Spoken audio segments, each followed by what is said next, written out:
Hi everyone, welcome back to the channel.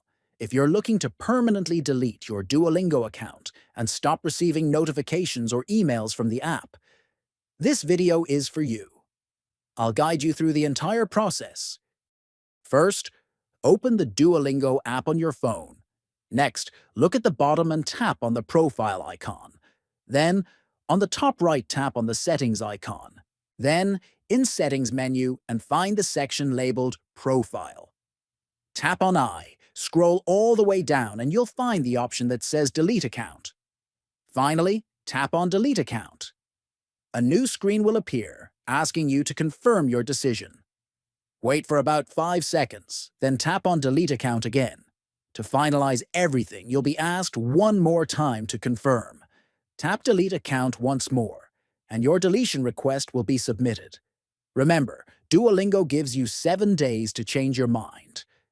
If you log in during this time, your deletion will be cancelled automatically, so avoid logging in again if you really want to delete the account.